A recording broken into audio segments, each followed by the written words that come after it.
Hola, ¿cómo están? Les damos la bienvenida a Mirada Clave, nuestro espacio del canal de la producción en el que analizamos a fondo lo que ocurre con la economía paraguaya. Hoy queremos compartir con ustedes las visiones y perspectivas para el año 2025 en materia de crecimiento económico y también en materia de inflación. El Banco Central del Paraguay y el Ministerio de Economía y Finanzas presentaron recientemente el informe de perspectivas 2025 junto a la evaluación del año 2024. Se tuvo un año 2024 que está cerrando de muy buen rendimiento económico, por lo menos en cuanto a los indicadores macro, con un crecimiento de Producto Interno Bruto en torno a un 4% y una inflación también en torno a eso. Se está dando cierre a lo que sería un año bastante positivo en materia económica. Pero ¿qué nos espera para el año 2025? Es la gran pregunta que tienen los agentes económicos del plano local. Y el gobierno estuvo justamente presentando lo que son las primeras estimaciones oficiales para el año que viene. Ya habían hecho lo propio organismos internacionales y algunos actores privados dentro del plano local. En ese sentido, tenemos que decir que el Ministerio de Economía y Finanzas y el Banco Central del Paraguay presentaron un crecimiento, una perspectiva de crecimiento de 3,8% para el año 2025, sustentado sobre todo en la dinámica del sector secundario. Y se hizo un anuncio sumamente importante en materia de control o estabilización de precios dentro de nuestro país. El Banco Central del Paraguay está reduciendo su meta de inflación desde 4% a 3,5%, estableciendo un recorte por primera vez desde el año 2017 para de esta manera también dar un mensaje en cuanto a lo que es la estabilidad de precios en nuestro país. Una cuestión también sumamente relevante para el año que viene. Entonces, viendo esta nueva meta, este nuevo número de inflación, estaríamos cerrando el año tal vez con un poco de desfasaje, es decir, se tendría todavía un número levemente alcista. Sin embargo, para el año 2026 el Banco Central del Paraguay ya estuvo presentando de que se espera de que la inflación converja inclusive a la nueva meta. Entonces, se está dando una dinámica bastante positiva en materia de lo que es, repetimos, crecimiento económico en nuestro país y también en cuanto a inflación. Por otro lado, Mauricio Cárdenas, exministro de Hacienda de Colombia, también estuvo presentando lo que es la perspectiva económica regional y estuvo hablando de cómo Paraguay resalta dentro de la región no solamente en materia de resultados económicos, sino también cómo está de cierto modo inmunizado a ciertos virus, califica él, que son del plano regional en términos de populismo y desbalance fiscal. En el caso de Paraguay no se está teniendo esos mismos síntomas y Mauricio Cárdenas considera una cuestión sumamente positiva. Y también vamos a contar con la visión de Carlos Fernández Valdovinos, ministro de Economía y Finanzas de nuestro país, sobre justamente la administración del gasto público, cuáles son los objetivos que tiene el gobierno también ahora con el grado de inversión y cuáles son las proyecciones de dinamización económica en Paraguay, considerando todas las cuestiones anteriormente mencionadas. Una visión completa acerca de lo que le espera a la economía en el año 2025 es lo que vamos a estar presentando en el programa de Mirada Clave de la fecha. El análisis respecto al crecimiento 2025 inicia luego de una breve pausa.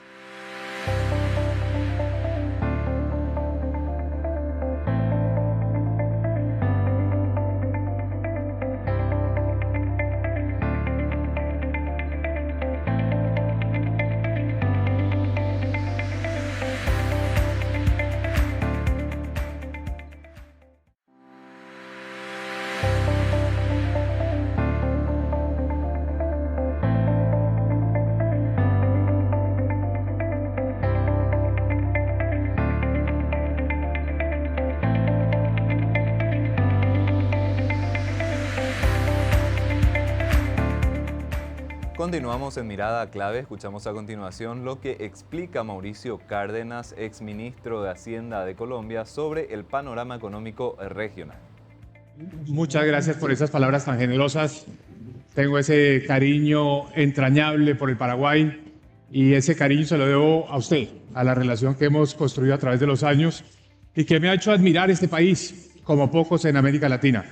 Mi tarea hoy, respondiendo la invitación muy amable del presidente del Banco Central, Carlos Calvallo, del ministro de Economía y Finanzas, Carlos Fernández, personas a que también les tengo un enorme aprecio y reconocimiento, es hablarles a ustedes un poco de lo que pasa en América Latina.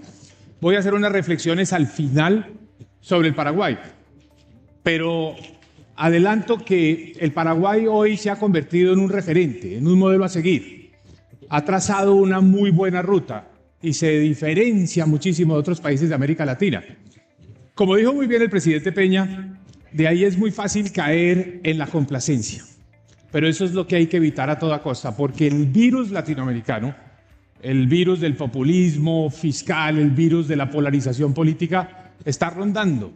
Y uno no sabe en qué momento se puede contagiar. Entonces hay que mantener los anticuerpos muy firmes para evitar que eso ocurra y que le llegue al Paraguay. Van por el camino correcto y el mundo se está dando cuenta de eso. Felicitaciones, presidente, por ese trabajo y por tener tan bien enrutado este país.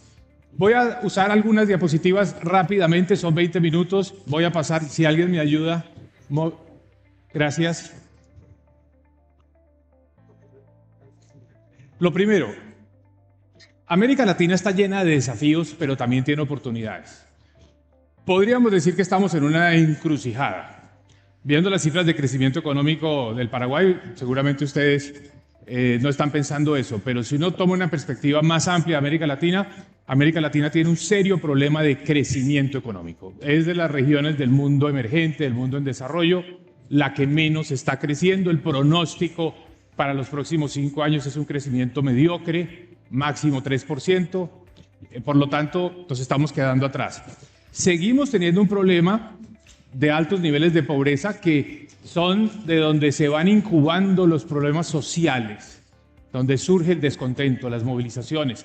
Poco la respuesta a ese descontento tiene mucho que ver con lo que vemos en la política. Y tiene otro elemento que es imposible de ocultar y es que ya estamos muy endeudados. Tanto el Fondo Monetario como el Banco Interamericano, el Banco Mundial, ya tienen todos documentos diciendo el nivel de endeudamiento fiscal de América Latina está llegando a los límites de lo que es sostenible. 60% del Producto Interno Bruto. No es el caso del Paraguay, pero es el caso en general de la región y en algunos países peor como Brasil. Entonces, no hay una salida fácil a nuestros problemas diciendo vamos a endeudarnos y de esa forma entonces vamos a crecer más rápidamente o vamos a avanzar más rápidamente en lo social. No existe ese expediente, ese recurso de buscar el financiamiento fiscal. ¿Por qué estamos creciendo menos? Voy a ir rápido sobre estas diapositivas, después quedan para consultarlas. Realmente estamos creciendo menos porque se juntó todo lo malo. Nunca hemos tenido un buen desempeño en materia de productividad. El crecimiento de la productividad de América Latina ha sido generalmente bajo. Ese es uno de nuestros problemas estructurales. Tampoco hemos sido una región muy destacada en tasa de inversión, o sea, acumulación de capital. Y eso que viene de atrás sigue hacia adelante. Pero hay un elemento nuevo. Y es que algo que nos ayudaba a empujar estas economías a crecer a tasas del 4, del 5% era el crecimiento de la población. Estamos teniendo un cambio demográfico, ya la población no crece tanto, va a crecer mucho menos y por lo tanto ni capital, ni mano de obra, ni productividad. Todo eso confabula en contra del crecimiento económico y de ahí que América Latina, próximos 5 años, estamos hablando de las 7 principales economías, un crecimiento cercano al 2% por año. Eso es un problema. Mirando más a corto plazo, cierre del 2024, 2025, en general esa mediocridad se sostiene, se mantiene, brilla como excepción Paraguay, con un crecimiento, digamos, muy destacado en comparación con el del promedio, y brillará el próximo año Argentina, donde los pronósticos apuntan en la dirección de un crecimiento del 5% el próximo año, después de una caída, una nueva caída este año. Entonces, pensar que los países grandes de América Latina van a crecer a tasas cercanas al 2% es reflejar un poco ese problema que tenemos de crecimiento. Si algo hemos hecho bien, y me da mucho gusto decirlo aquí en la Casa del Banco Central, es el manejo de la política monetaria y el control de la inflación. De eso nos podemos sentir bastante orgullosos los latinoamericanos. Tenemos unos bancos centrales que en términos generales reaccionaron rápido durante la pandemia, generando liquidez, reaccionaron rápido en la pospandemia, subiendo las tasas de interés para controlar la inflación y han reaccionado después para bajar las tasas de interés. Entonces, incluso ya estamos viendo en países como Brasil, donde hay un pequeño repunte, un rebrote inflacionario, que el Banco Central rápidamente dijo, hay que subir la tasa de interés, así la economía no esté creciendo a tasas particularmente altas. Pero todavía no tenemos totalmente controlada la inflación. Paraguay es un buen ejemplo de una excepción, donde la inflación ya está controlada y ya está incluso por debajo de su meta puntual. Pero no es así en la mayoría de países, digamos, que tienen metas de inflación en América Latina. Por eso todavía falta un terreno que recorrer. Sin embargo, las tasas de interés van a seguir bajando.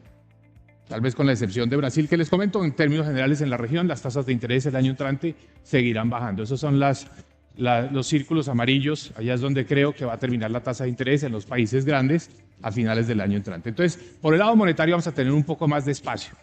Pero en todo caso llegaremos a un punto con unas tasas de interés más altas a las que teníamos antes de la pandemia.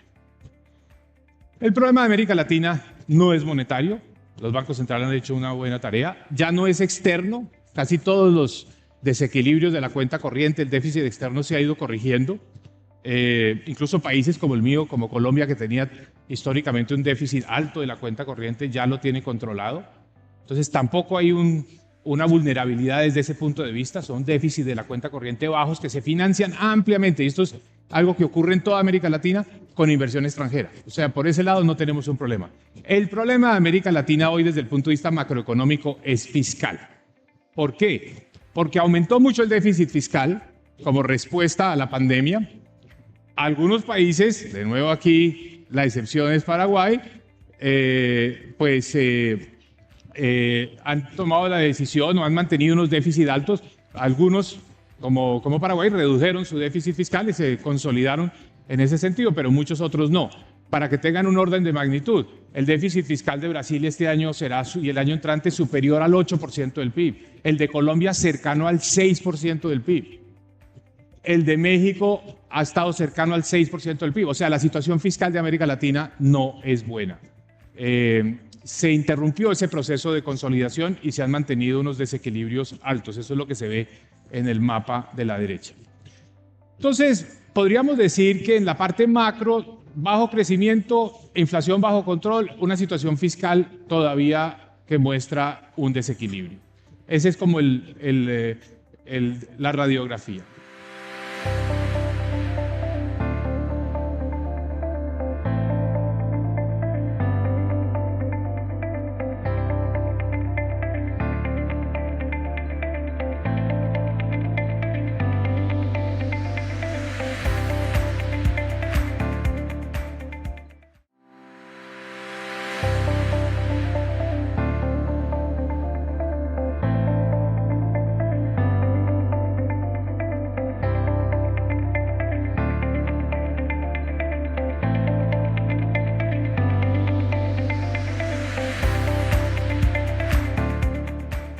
Continuamos en Mirada Clave. A continuación escuchamos la visión de Carlos Fernández Valdovinos, ministro de Economía y Finanzas.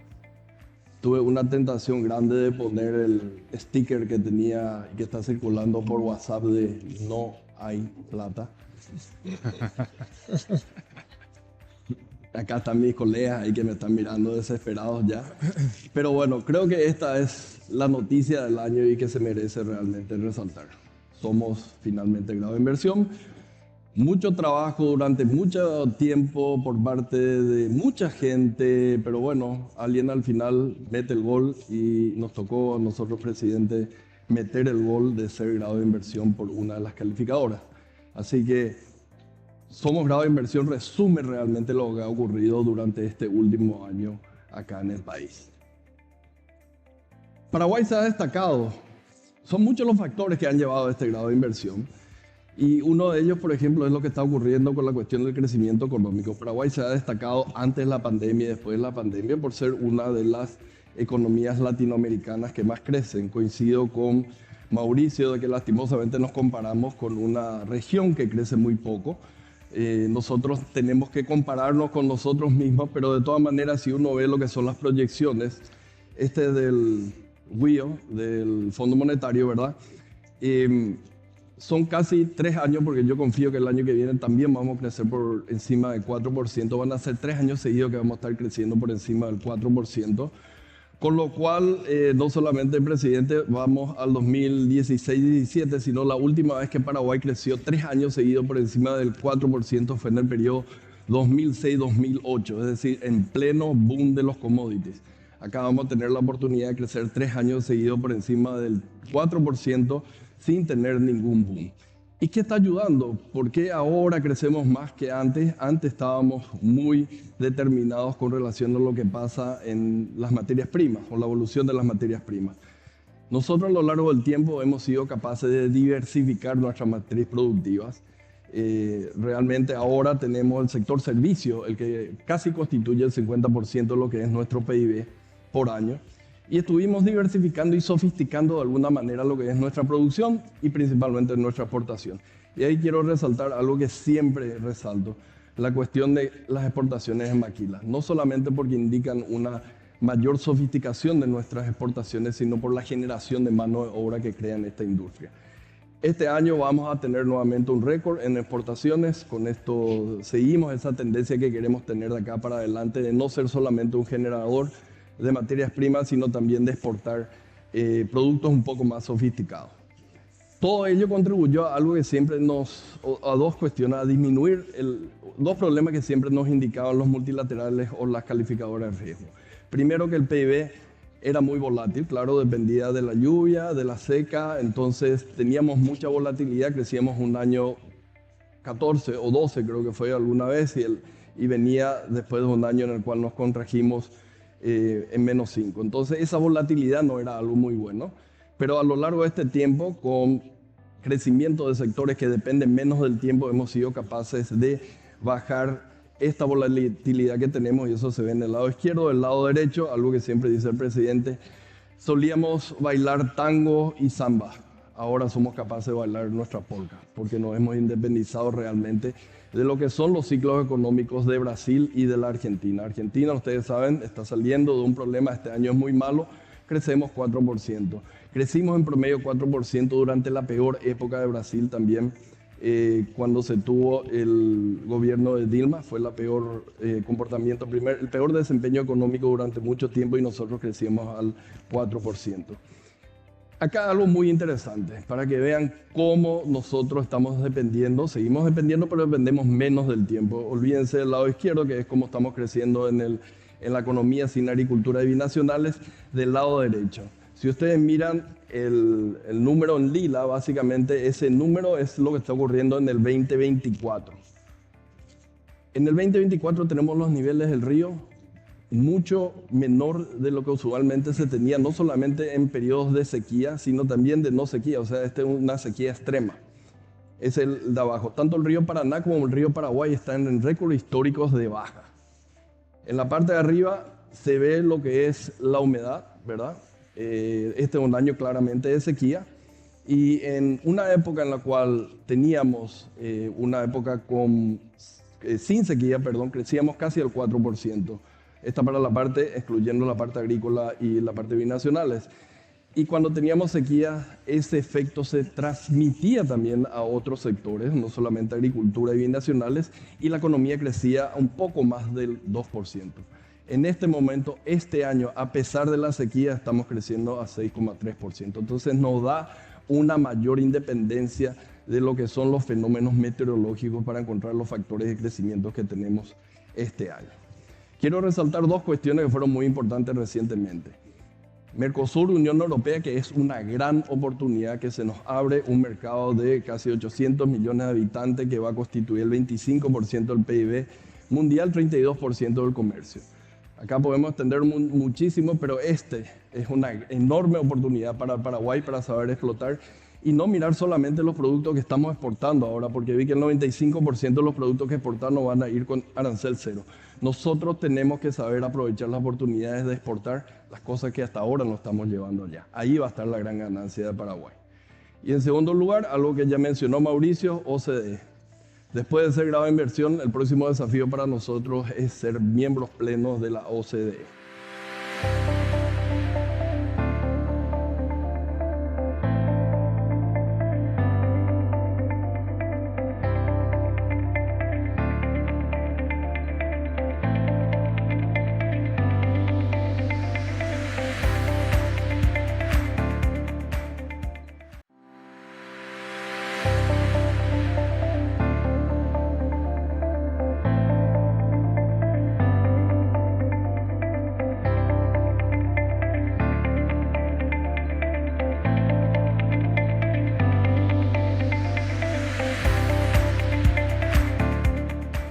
Continuamos aquí en Mirada Clave, seguimos analizando las perspectivas para el año 2025. Escuchamos lo que explica Carlos Carvalho, presidente del Banco Central del Paraguay.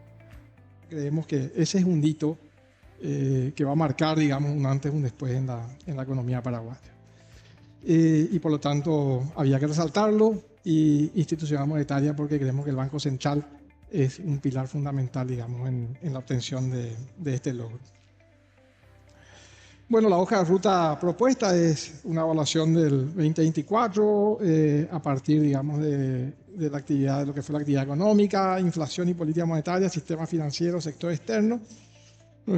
Como vemos nosotros el año 2025 en términos de comportamiento del producto, de la dinámica del producto y la proyección de la inflación, y finalmente unas reflexiones finales.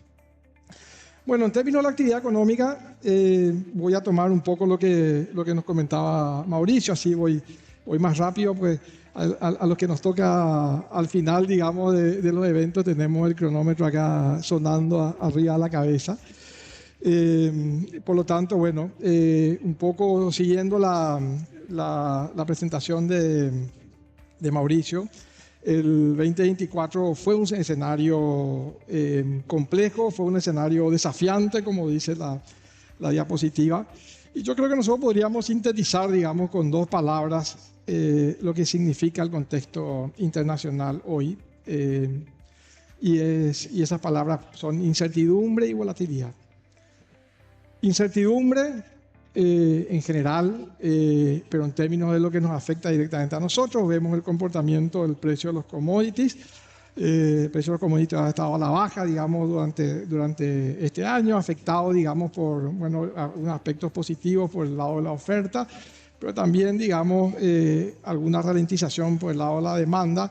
Algunos consumidores importantes de bienes commodities han tenido, digamos, un aterrizaje importante en términos de crecimiento. Ahí ya nos mostraba Mauricio también el caso de China, que de alguna manera está creciendo a la mitad de lo que fue su crecimiento histórico en los últimos 30 años. Y la incertidumbre viene por el lado, digamos, ¿para dónde va, digamos, esto? O sea, estamos en el piso y a partir de ahí se estabiliza, seguirá cayendo, va a dar la vuelta. Bueno, ahí hay todavía algunos factores que hay que analizar, digamos, para tener mayor precisión. Otro elemento de incertidumbre tiene que ver con el comportamiento de la política monetaria en los países desarrollados, sobre todo en Estados Unidos.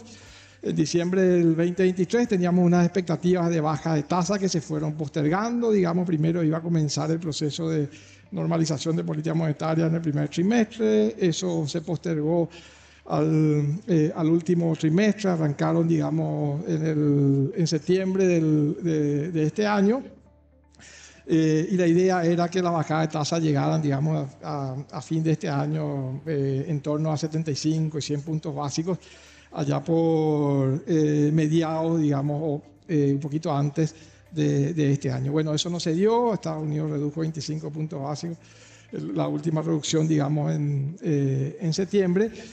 Y bueno, las buenas noticias en general, o las sorpresas, digamos, positivas en términos de comportamiento de la dinámica de generación de empleo, de crecimiento del producto, algunos elementos por el lado de la inflación, de alguna forma hacen prever, digamos, de que podamos tener higher for longer por algún tiempo, o sea, tasas relativamente altas. Es probable que las tasas sigan convergiendo para abajo, pero como dijo Mauricio, durante algún tiempo, digamos, probablemente por encima de lo que es su tasa neutral. Y finalmente la volatilidad. Y aquí pusimos un índice que es el índice VIX, digamos, que de alguna manera captura, digamos, la volatilidad de los mercados financieros. Y lo que vimos que durante un buen periodo, digamos, de este año ha estado por encima de lo que es un periodo de preocupación o de alta volatilidad. Y eso tiene que ver de alguna forma en parte por la incertidumbre que mencionamos anteriormente, y por otra parte también por cómo se están procesando, digamos, las relaciones internacionales, los conflictos geopolíticos, y de alguna manera la fragmentación que estamos viendo en términos, digamos, de los mercados internacionales. Y bueno, ese es el escenario que nos toca vivir. Y no obstante ese escenario, la economía paraguaya ha mantenido una trayectoria de expansión importante.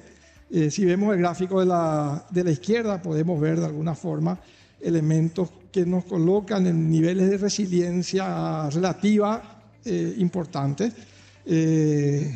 Durante este periodo, digamos desde el 2020 hasta acá, la economía paraguaya ha vivido shocks realmente muy profundos, digamos, muy importantes en su economía. Ha resistido todos esos choques y ha tenido un comportamiento que se destaca en general cuando comparamos, digamos, con el resto de la región. Este año vamos a estar creciendo 4%, el crecimiento más alto, digamos, de la región. Y si comparamos, hay pocos países, digamos, que tienen un nivel de crecimiento de esa naturaleza sin que hayan ocurrido fenómenos extraordinarios en su economía, como es el caso de Guyana, que descubrió de alguna manera el yacimiento de petróleo y bueno, eso le está provocando un crecimiento muy alto en su economía. Pero además de un crecimiento destacado a nivel regional, lo que podemos decir también es que este crecimiento del 2024 es un crecimiento que de alguna manera abona en la dirección de que en el Paraguay se crearon condiciones de resiliencia basados, digamos, en una mayor diversificación de la economía. Un poco lo que decía el ministro Carlos Fernández en épocas anteriores, como hay un famoso dicho acá que decimos, Brasil se estornudaba, Argentina estornudaba y el Paraguay se resfriaba, de alguna forma. Entonces, aquí estamos viendo que de alguna forma existen fenómenos endógenos a la economía paraguaya que tienen que ver con elementos que subyacen las propias características actuales de nuestra connotación sectorial que generan elementos automáticos, digamos, en términos de resiliencia económica. Y eso tiene que ver básicamente con un proceso que ha vivido la economía a lo largo del tiempo. Nosotros muchas veces miramos la fotografía y somos un poco reacios a mirar la película entera, y eso podemos ver en el segundo gráfico. Ahí tenemos, digamos, una economía que crece en forma dinámica mucho más allá de lo que son los sectores tradicionales, digamos, primarios de la economía, que dependen mucho más del clima. Y este año también el crecimiento del 4% está explicado en gran parte, digamos, por el comportamiento de sectores como los servicios, la manufactura, que además impactan en forma mucho más positiva en la generación de empleo. Es decir, tuvimos un año 2023 que creció, digamos, sobre la base de una expansión de la agricultura y las binacionales que fueron fuertemente afectadas en el 2022 por razones climáticas, y por lo tanto ahí tuvimos un crecimiento que fue básicamente con un fuerte componente estadístico. Eso no es que queremos minimizar, digamos, esa capacidad de la economía de crecer, pero una vez que desaparecieron esos fenómenos y el clima volvió a ser inhóspito en este año 2024, salieron otros motores al rescate de la economía paraguaya, y esos son de alguna manera los sectores que están relacionados con el sector secundario y terciario de nuestra economía. Una economía más resiliente que pues se explica básicamente por los procesos de diversificación. 50% de las exportaciones en el 2024 son exportaciones de manufacturas, 32% en el 2012, exportaciones bajo régimen maquila, ya había dicho el ministro. Esas exportaciones han crecido entre el año 2012 y hoy, se han multiplicado por 7. Saldo de inversión extranjera está en 20% del PIB en el 2023, cuando era 10% en el 2008, y cantidad de países de inversión extranjera también se han diversificado en forma muy importante. En lo que tiene que ver con el rol del Banco Central, que ha sucedido, digamos, con la inflación, y más allá del fenómeno que hemos vivido, fenómeno coyuntural, digamos, de impacto sobre la inflación, a través del comportamiento del precio de los alimentos afectados, digamos, por cuestiones climáticas y de otra naturaleza que han generado cierta volatilidad en la inflación. Hay que recordar que el precio de los alimentos entre octubre del 2023 y mayo de este año han crecido muy por encima de 2 dígitos, algunos de estos productos primarios. Pero más allá de estos aspectos transitorios, digamos, que nosotros sabíamos que tenía esa característica y que iban a desaparecer, digamos, en el tiempo, tuvimos una inflación muy bien comportada, digamos, a lo largo tanto del 2023 como del 2024.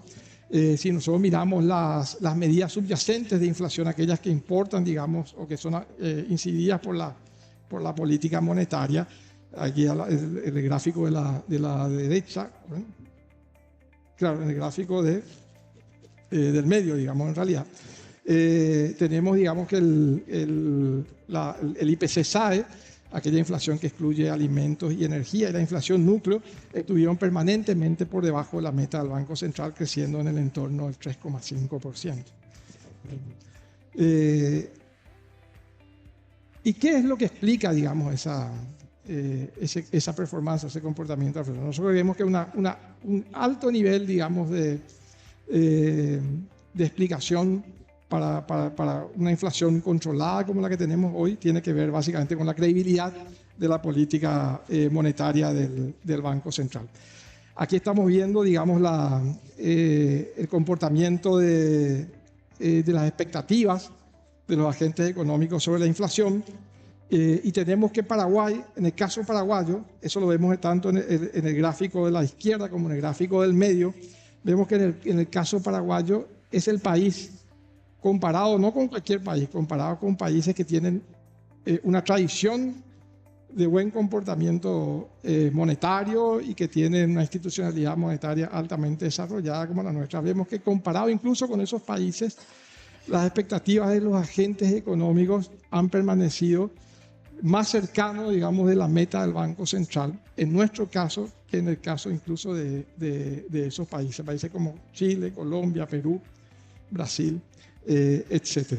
Y en el peor momento de la inflación en el país, cuando nosotros teníamos la resaca, digamos, inflacionaria proveniente de los desequilibrios entre oferta y demanda en el post-pandemia, cuando la inflación llegó a más de 2 dígitos, a casi 2 dígitos, perdón, a 2 dígitos, las expectativas de inflación en el horizonte de política monetaria no se desanclaron sustancialmente. Es más, en el horizonte de más corto plazo, las expectativas de inflación nunca superaron el rango meta del Banco Central. ¿Y eso qué permite? Eso permite que la política monetaria sea efectiva, que la política monetaria consiga sus efectos, digamos, sobre la inflación, mantenga una inflación controlada con bajo sacrificio monetario. Es decir, hacen falta poca sensibilización en términos de tasa de política monetaria para obtener resultados. Y eso es lo que se ve en el gráfico de la derecha, cuando el Banco Central el Paraguay fue uno de los bancos centrales que menos tuvo que subir su tasa de política monetaria para empezar a ver efectos sobre la inflación. La tasa de política monetaria subió hasta 8,5, la inflación rápidamente, sobre todo la inflación más estructural, aquella, como dijimos, que depende de la política monetaria, la inflación subyacente, convergieron rápidamente, digamos, a la meta del Banco Central. ¿Y eso qué ha posibilitado? Ha posibilitado que el Banco Central, habiendo tenido ya una inflación controlada, sin generar desequilibrios importantes sobre la economía, pues la dinámica, digamos, del crecimiento económico continuó siendo fuerte en el país, pudiera comenzar su proceso de convergencia de tasa política monetaria hacia niveles más bajos. Y eso arrancó en agosto del año pasado, y ya en abril, digamos, de este año, teníamos la tasa de política monetaria en 6%, que nosotros consideramos, digamos, de acuerdo a las estimaciones que tenemos sobre los niveles de tasa neutral, que ya estamos en el rango de neutralidad de la política monetaria. Y eso se ha trasladado también, uno dice, bueno, ¿y eso qué efecto tiene, digamos, en general sobre la economía? Bueno, eso es lo que vemos en el gráfico de la derecha, eso se ha trasladado también a los mercados en términos de menores tasas de interés. Es decir, hay un efecto con un rezago relativamente bajo desde las definiciones de política monetaria del Banco Central hacia las tasas de interés en los mercados. ¿Y eso se logra cómo? Eso se logra básicamente construyendo lo que hemos construido aquí en el país, un Banco Central fuerte desde el punto de vista de la institucionalidad, creíble. Y si el Banco Central es fuerte y creíble y altamente técnico, sus instrumentos son efectivos. Eso es lo que vemos en este gráfico. Hay estudios empíricos, digamos, del Banco Central que respaldan fuertemente la efectividad de la política monetaria para el control de la inflación. Es decir, no hay un efecto solamente por el lado de expectativas, que eso es básicamente claro cuando uno tiene cierta credibilidad, sino que todos los canales de transmisión de la política monetaria en el país están operando en forma eficiente.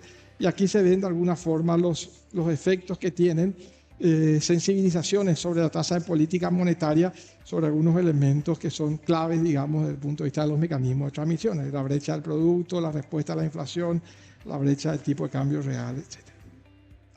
Y nuevamente, y ya para ir cerrando el tema de la inflación, en Paraguay es destacable, digamos, que la política monetaria se mantuvo siempre en el rango meta, incluso en los periodos más complejos de los shocks.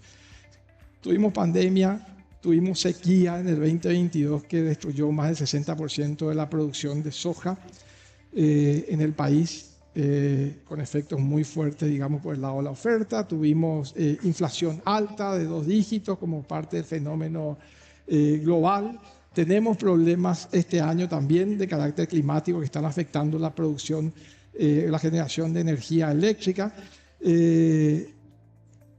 Y con todos esos fenómenos, muchos de ellos atribuibles, digamos, al mundo y que están fuera de nuestro control, y por lo tanto permiten también, digamos, dada la importancia de esos efectos de carácter externo, comparar, digamos, con otros países.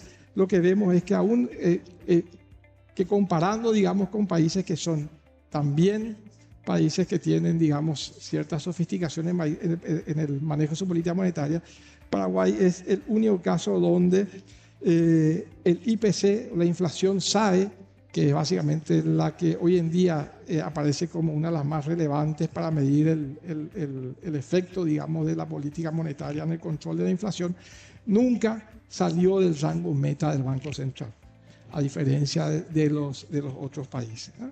Y este año estamos terminando entonces, hoy en día tenemos una inflación interanual que está en 3,4%, una inflación acumulada de 3,1%, y estimamos, digamos, algunos de los datos preliminares de inflación que terminaríamos, digamos, con una inflación en torno a 3,5, 3,6% para este año. Y inflación, digamos, todas las medidas subyacentes de inflación relevantes por debajo también del 4%. Sistema financiero, que es otra responsabilidad del Banco Central. El sistema financiero continuó dinámico, digamos, durante el año 2024, creciendo, el crédito está creciendo a 2 dígitos también, por encima del 10%, el crédito en guaraní creciendo más que el crédito en dólares, lo cual también contribuye de alguna forma, aunque sea marginalmente, digamos, a disminuir los niveles de dolarización de la economía y apoyar los trabajos del Ministerio de Economía y Finanzas también en ese sentido. Y sobre todo, que es importante resaltar aquí, qué es lo que los agentes económicos ven a futuro. Y esto tiene que ver básicamente con las expectativas que tienen los agentes económicos a 3, 6 y 12 meses. Todos ellos esperan un panorama, o los agentes económicos esperan un panorama positivo, digamos, para la concesión de crédito, y eso es algo también alentador. Pero algo que es muy relevante también, ese crecimiento del crédito se da en un escenario también de alta resiliencia del sistema financiero. Y acá lo que vemos es el comportamiento, digamos, de la morosidad, pero no solamente aquella morosidad tradicional que conocemos, sino básicamente la morosidad estresada, aquella que de alguna manera rescata de una forma más adecuada los momentos de turbulencia de la economía o la mala lectura del sistema financiero en términos de la concesión de crédito o las características de la economía para esa concesión. Vemos que Durante la pandemia, como era natural, digamos, muchas empresas tuvieron dificultades para pagar sus créditos, los refinanciaron, etc. Y lo que tenemos hoy es un retorno a la normalidad. Eso significa que la economía en general y el sistema financiero en particular gestionaron bien las crisis, gestionaron bien los shocks y tuvieron una lectura correcta de la naturaleza de ese shock, financiando aquella parte del shock que era temporal y ajustando, digamos, la parte del shock que era permanente. Y hoy en día tenemos niveles, digamos, de calidad de la cartera crediticia de los bancos que está ya en un nivel muy aceptable, tanto en lo que tiene que ver básicamente con local como internacionalmente. En términos de rentabilidad también, el sistema financiero ha recuperado rentabilidad después de la caída fuerte en época de pandemia, llegando ya a niveles de prepandemia, y los indicadores de solvencia continúan por encima de los límites exigidos. Pero algo interesante, convergiendo, digamos, a menores niveles también, lo cual es razonable porque de alguna manera está denotando que el sistema financiero está operando en un entorno de mayor eficiencia, asignando mejor, digamos, el capital y por lo tanto generando menores niveles de ineficiencia en lo que tiene que ver con la gestión de riesgo del crédito. ¿Verdad? Entonces tenemos calidad de crédito ha mejorado, rentabilidad también, y la solvencia permanece en niveles razonables con mayor eficiencia. CIPAP, ya que voy a ir un poco más rápido, ¿por qué me interesa poner el CIPAP? Este es un caso de éxito del Banco Central. Recuerdo que no ha sido fácil el tema del CIPAP. En ese momento hubieron muchos cuestionamientos. ¿Por qué desarrollarlo en el Banco Central? ¿Por qué el enfoque de bien público que se le dio a CIPAP, que tiene que ver básicamente con su definición de gratuidad? Y bueno, yo creo que años después el éxito está comprobado. Hoy en día el CIPAP mueve transacciones por encima del 280% del producto sin ningún problema. Y otorga a la economía mayor trazabilidad, transparencia y seguridad en términos de las transacciones a los agentes económicos. ¿Por qué? Porque quita incentivo, digamos, al efectivo. Y es sobre la base del CIPAP que el Banco Central está proyectando lo que tiene que ver, sobre la base del éxito del CIPAP, lo que tiene que ver con nuestra concepción de un sistema nacional de pagos que sea eficiente, dinámico y sirva a los intereses, donde tenga mayor inclusión de agentes económicos, tenga mayor eficiencia y mayor interoperabilidad. Voy a hablar de eso más al final de la presentación. Y finalmente el sector externo. El sector externo, acá puse simplemente el gráfico de tipo de cambio, pero para hacer simplemente más rápida la presentación, pero evidentemente el tema del sector externo va mucho más allá que el comportamiento del tipo de cambio, porque el tipo de cambio es una síntesis finalmente de los equilibrios y desequilibrios del sector externo de una economía. Y lo que vimos es que nuestro tipo de cambio sí fue más volátil este año, lo cual no es malo. Hay que acostumbrarse a los movimientos del tipo de cambio. Nuestro país es un país de precios libres. El tipo de cambio es un precio libre que está acomodado, digamos, por las condiciones de la oferta y la demanda y los fundamentos de la economía. Pero ese movimiento, el tipo de cambio, está alineado, digamos, con lo que es el comportamiento en general de otros tipos de cambio de la región y que está fuertemente influido por ciertas condiciones de los mercados internacionales que no vamos a desarrollar acá. Pero nuestro país ha sido el país que menos se ha depreciado en general. Y nosotros tenemos algunas lecturas al respecto. Creemos que nuestro tipo de cambio ha estado influenciado por esos factores externos, pero no ha estado influenciado, como en otros países, por factores idiosincráticos, por desequilibrios internos, como países que se han depreciado mucho más fuertemente. O sea, tenemos una economía que está en equilibrio, un sector fiscal que es responsable, está convergiendo rápidamente hacia la responsabilidad fiscal. Por lo tanto, Esos factores de incertidumbre, digamos, que tienen que ver con comportamientos locales de la economía no han estado presentes en el comportamiento del tipo de cambio. Pero también decir que el Banco Central, nosotros entendemos que el tipo de cambio es un precio fundamental para acomodar choques en la economía. La salud y la credibilidad del Banco Central y la efectividad de la política monetaria no son suficientes si los instrumentos no cumplen su rol. Y en ese caso el tipo de cambio ante shocks internacionales que van a ser mucho más frecuentes y más intensos probablemente dados los elementos de incertidumbre y volatilidad que mencionábamos anteriormente, tiene que tener las condiciones para acomodar esos choques sin que eso de alguna manera se transfiera hacia mayor volatilidad en términos de crecimiento económico y generación de empleo, por ejemplo.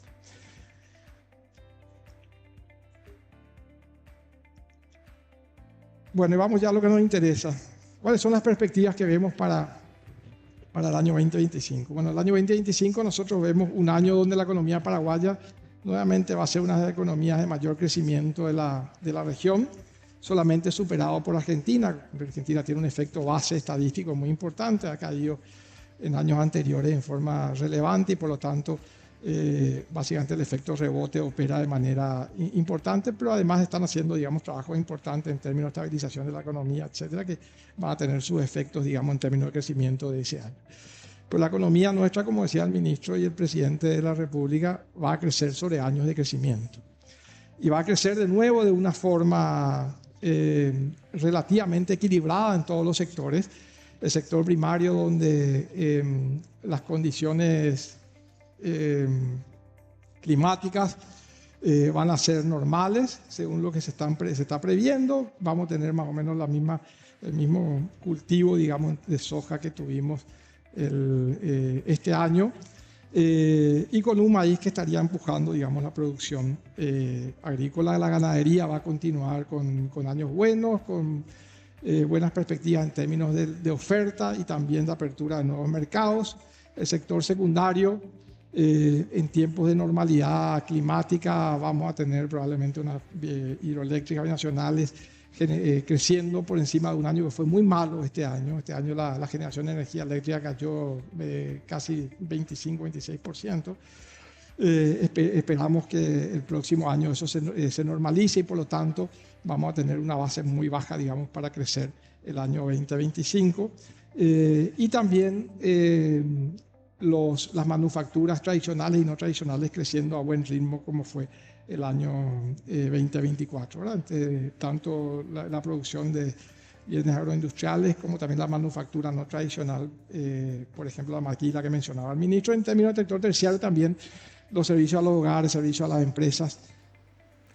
Y con esto estamos cerrando la edición de Mirada Clave de la fecha. Estuvimos analizando cuál es el panorama económico para el año 2025 bajo la visión del exministro de Hacienda de Colombia, Mauricio Cárdenas, el actual ministro de Economía y Finanzas de Paraguay, Carlos Fernández Valdovinos, y también el presidente del Banco Central del Paraguay, Carlos Carvalho. Las autoridades económicas estuvieron presentando el cierre o evaluación del año 2024, un año que decíamos fue positivo en materia de indicadores macroeconómicos, y estuvieron presentando también las perspectivas para el año 2025.